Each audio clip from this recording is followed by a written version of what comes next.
اس امر کا اندازہ لگانا مشکل ہی نہیں بلکہ ناممکن ہے کہ اللہ تعالیٰ نے اپنے نیک اور صالح بندوں کے لیے جنت میں کیا کیا نعمتیں پیدا فرمائیں۔ قرآن و سنت میں ان کا ذکر آیا، مگر ان نعمتوں تک رسائی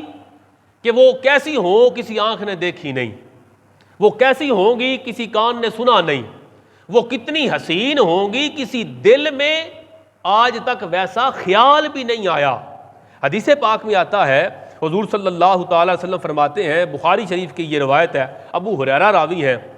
حضور پاک فرماتے ہیں اللہ تعالیٰ ارشاد فرماتا ہے، اسے کہتے ہیں حدیث قدسی۔ اللہ فرماتا ہے میں نے اپنے عبادت گزار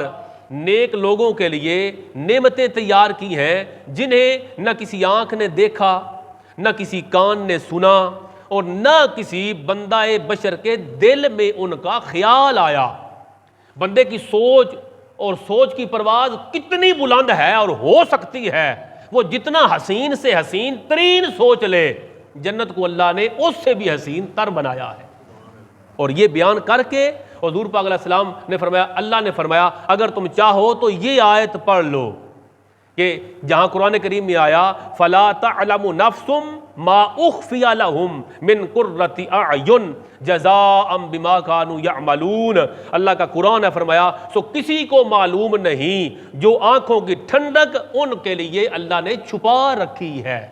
قرآن کریم میں آیا کہ اخفیہ لہم، وہ جنت کی نعمتیں اور اس نعمتوں کی عظمتیں اللہ نے چھپا رکھی ہیں، کسی کے ذہن میں وہ خیال بھی نہیں آ سکتا، وہ اس سے بھی حسین تر ہے۔ اور جزاء بما کانوا یعملون، یہ ان اعمال حسنہ کا بدلہ ہوگا جو وہ نیک لوگ اللہ کی بارگاہ میں پیش کیا کرتے تھے۔ جو تم نیک عمل کرتے تھے اس کے بدلے اللہ تبارک و تعالیٰ نے تمہارے لیے جنت میں وہ نعمتیں تیار کر رکھی ہیں جو ابھی تک تم نے دیکھی نہیں، کوئی کان ان کو سن نہ سکا، کوئی آنکھ آج تک انہیں دیکھ نہ سکی، اور کسی دل میں آج تک ویسا حسین خیال بھی نہ گزرا جتنی عظمتوں والی جنت اللہ نے تیرے اور میرے لیے تیار کر رکھی ہے۔ صرف یہ بات دل میں بٹھانی ہے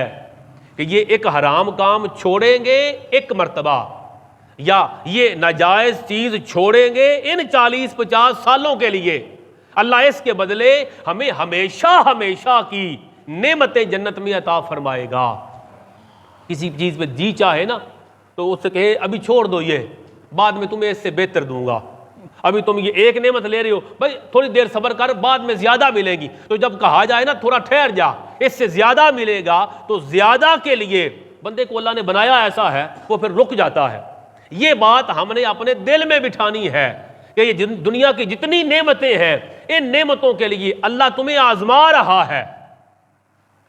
اس نے ان نعمتوں سے حسین ترین نعمتیں تیرے لیے تیار کر رکھی ہیں، صرف ایک پابندی ہے، یہاں اس نعمت کو لینا ہے جس کی اللہ نے اجازت دی۔ جو نعمت سے منع کر دیا گیا تم نے اللہ کے لیے اس سے رک جانا ہے۔ اگر یہ بات دل میں آ جائے تو جنت اللہ نے حضور کے غلاموں کے لیے تیار فرمائی ہے۔